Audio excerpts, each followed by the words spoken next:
What's happening, guys? This is James Blonde. This time we're doing things a little bit different. We're going to take a quick first look at General War Memories, a simple 2.5D resource gathering strategy browser game published by Gamebox that is currently in closed beta, even though players who sign up will get access to the game anyway. I'm not sure exactly how long it's going to last. I think it's going to actually end here pretty soon, but I'll spend a little bit of time showing off the various aspects of the early game, and here we are in a battle. I just lost my artillery, which sucks. But then again, I kind of approached this level 7 tank with a level 1 artillery, and I'm about to die because these infantry are not good to go up against the tank. So here we are back at my headquarters.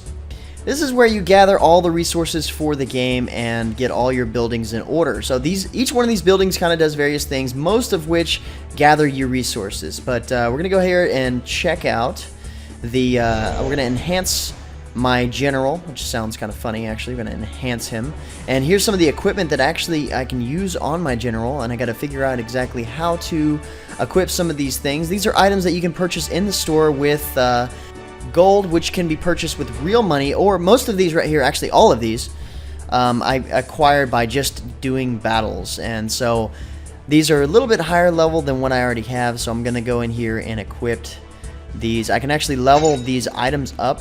Pretty much everything in the game, it seems like you can level up. I'm not real familiar with this style of game.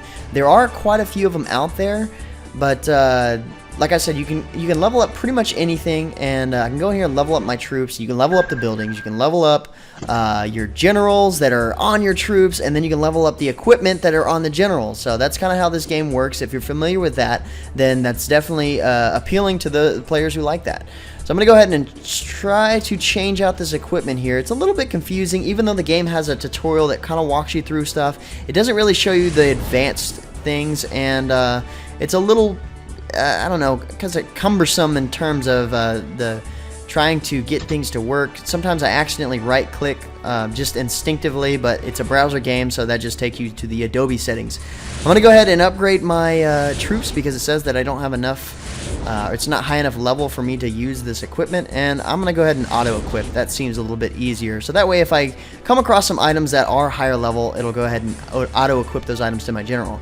That's going to change my stats, and oh yeah, that's right. That's what actually lost that last battle. I'm going to go ahead and add, I'm going to upgrade to level 10 on this, at least to the same as my other one. So okay, so it looks like I actually topped out my level on that one without upgrading my command center, which is going to use a lot of my resources here.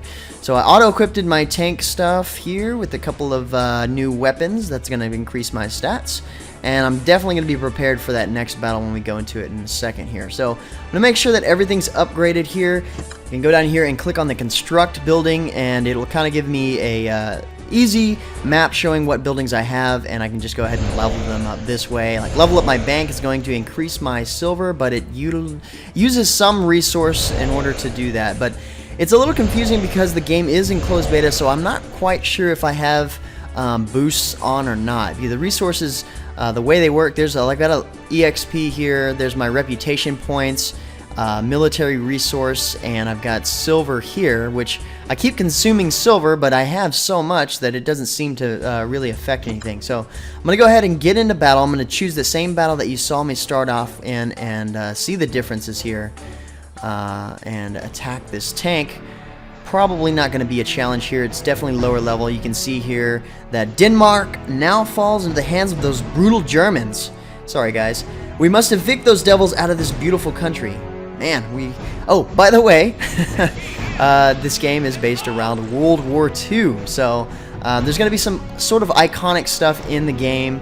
You're going to see some tanks and things like that that you may be familiar with if you are a history buff and you're familiar with World War II.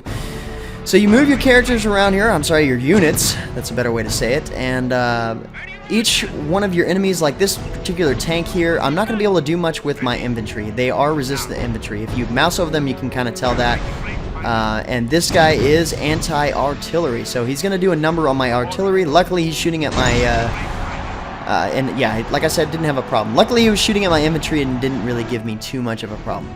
we'll go ahead and take a look at another couple of battles here just to kind of get an idea. We found some German soldiers ahead. Seems that they are unaware of our existence. Oh, well, I guess that's a girl saying that. And I'm pretty sure they're aware of our existence because we just fired a couple of artillery rounds into one of their tanks. Alright, so obviously the game is turn-based as you've seen so far. So I'm going to click on my artillery, take a couple of rounds. That did some pretty good damage on that. And I'm going to need to get my infantry over here to take care of that outer patrol infantry group right there. And I can't actually fire on them, so I'm going to end the round. And should be able to do most of my damage with my artillery, and I'm not really worried about losing them. So I am actually playing against a lot lower level mission, which I don't see, there's not really any reason why you can't do that. So I guess it would just take longer for you to gain your resources and level up and progress in the game. Now the game is an MMO. You can join up in instances. You can actually create instances and find other players online and fight against them, which seems like it would be the actual fun aspect of the game. The PvE is more or less just for resource gathering, things like that, and practice, and then you're leveling up your troops and whatnot. So you can use special abilities like this one right here, and they have a cooldown and an interesting effect, but they're very useful, and you don't have to sacrifice your turn, so now I can still move my other infantry and my artillery around.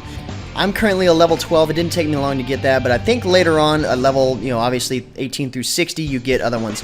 And if you're just into it for the resource gathering in the game, you can obviously just have it auto-fight for you. I guess it's more of a statistical thing at that point, and the game determines whether or not your military is suitable for fighting the enemy, and it'll do so.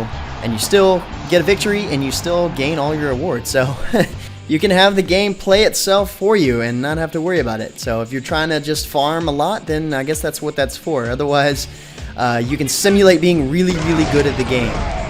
And if you're not playing the game on autopilot, the game does give you a little hints and stuff on how to defeat your enemies. Whether or not you may or may not use that, but it does say sometimes like your infantry's not going to penetrate that armor, so obviously don't use them. And you can see that the enemy is like resistant to infantry, things like that, if you mouse over them. But anyway, guys, that's really all I've got to say about General War Memories. Pretty basic, but strangely entertaining and fun for those of you who like this kind of game. I can see this as being a great time killer as the game gathers resources all the time, even when you're offline. But, you can play it like while you're at the office or in class. I don't suggest that, but you can. Anyway, guys, thanks for watching. If you're interested in the game and you want to learn more information, you can always check out the game profile at MMOHUD.com. Until next time, guys, that's going to be it for me. I'm James Blonde. See you out there, gamers.